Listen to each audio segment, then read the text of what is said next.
السلام عليكم ورحمة الله.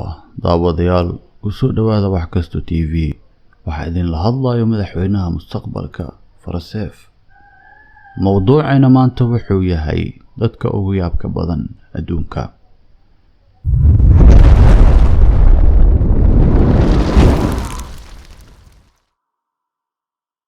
La kulan ninka ugu wasaqda badan adduunka Amu Xaaji, kaasi oo aan qabaysan in ka badan 65 sano.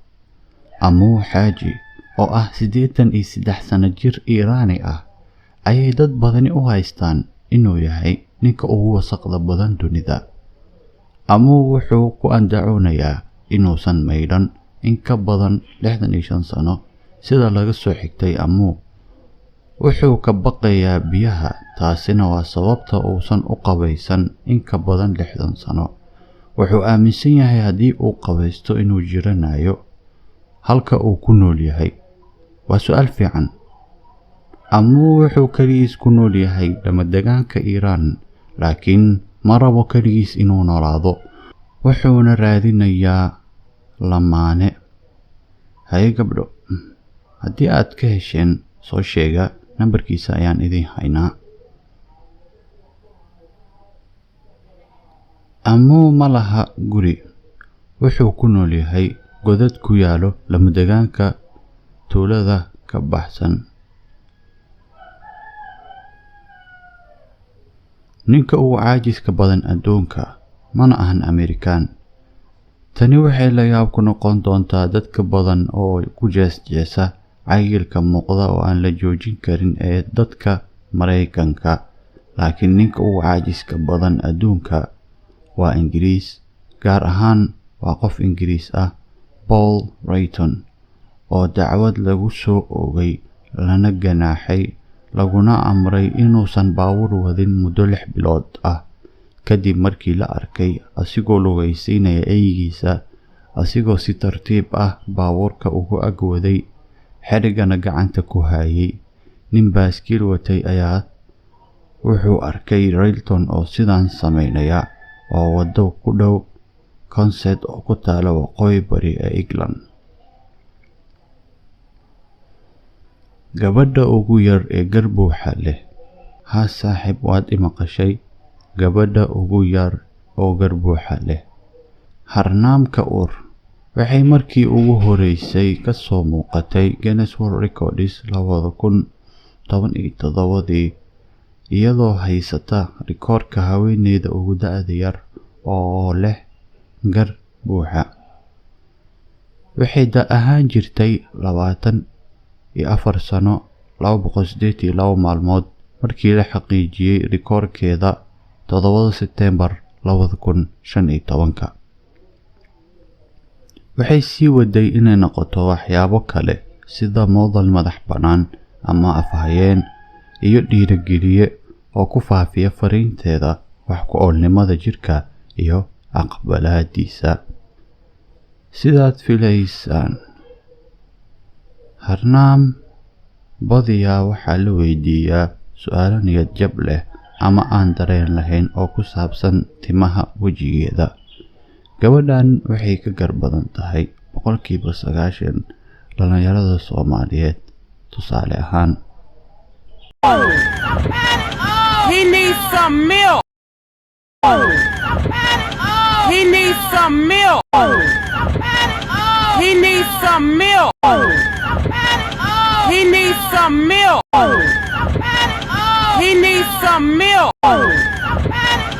He needs some milk. He needs some milk. He needs some milk. He needs some milk. ama ka waran saaxiib, naagtaada haddii ka gar weyn tahay, yaa guri ka talinayo? Waa su'aal jawaab u baahan. Commentiga noogu soo qora. Naagta lugaha ugu dheer leh adduunka. Gabadha yar ee Texas, Maggie Coren, ayaa jebisay rikoorka lugaha adduunka ugu dheer. Lugaha Maggie Coren ayaa ah 60% dhererkeeda guud. waxaana lagu soo dari doonaa daabacadda cusub ee bogga Guinness World Records sanadkan 2021. Curran waxay sheegtay inay rajeynayso in rikoorkeeda cusub ee adduunka uu ka caawiyo dumarka kale ee dhaadheer inay qiimeeyaan dhererkooda halkii ay ka xishoon lahaayeen, waxa iyaga ka dhigaya kuwo gaar ah. Waxaan rajaynayaa in dumarka dhaadheer ay u arkaan dhererku inuu yahay hadiyad, iyo inaadan ka xishoon inaad dheer tahay. Waa inaad dhab ahaan isku duubnaataa, ayay Curran ku tiri bayaan. Waa sax hadalkeeda. Dhererka dumarka waa qurux. Markii aan arko gabar dheer, waxaan niyadda iska dhahaa, haa saaxiib, tan ilma dhaadheer ku dhale. Haddii ay daawanayso muuqaalkani gabar dheer, isoo qabayaa.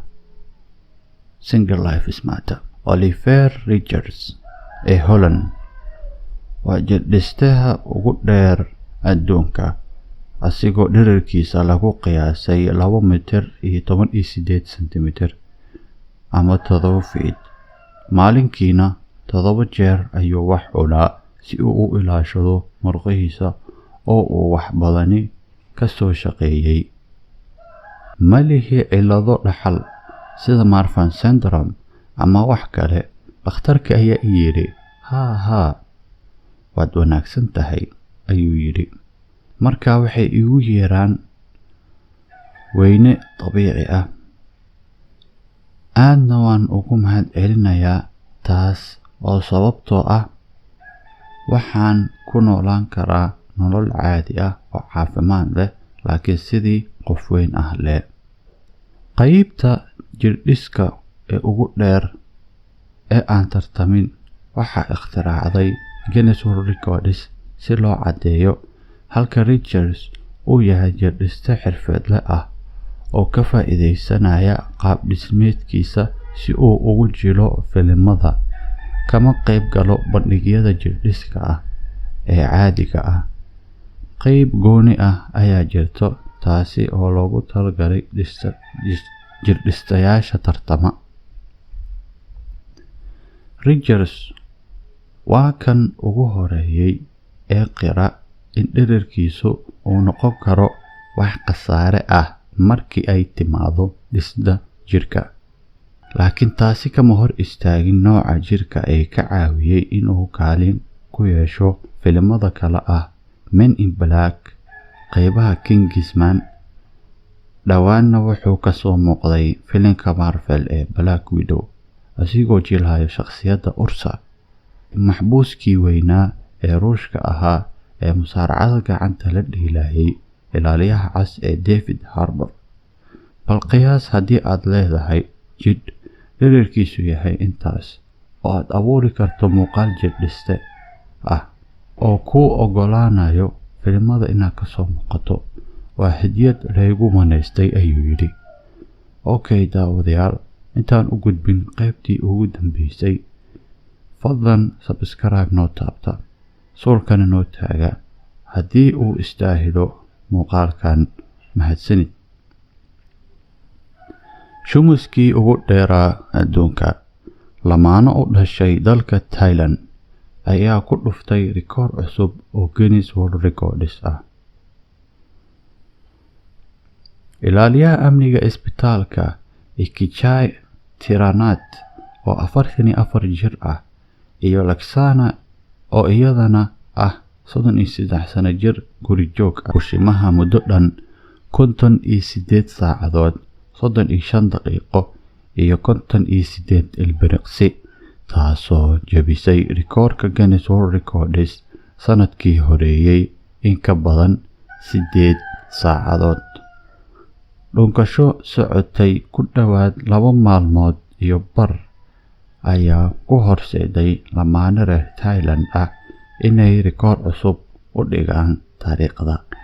Jacaylka baashidan ayaa laga yaabaa inuu haleeyay xeerarka tartanka oo u baahan in tartamayaasha ay lugahooda ku taagnaadaan marka ay cuntaynayaan waxaa lagu siinayay tubo yar oo mala ogola inay bushimaha kala qaadaan xitaa haddii ay aadayaan suuliga.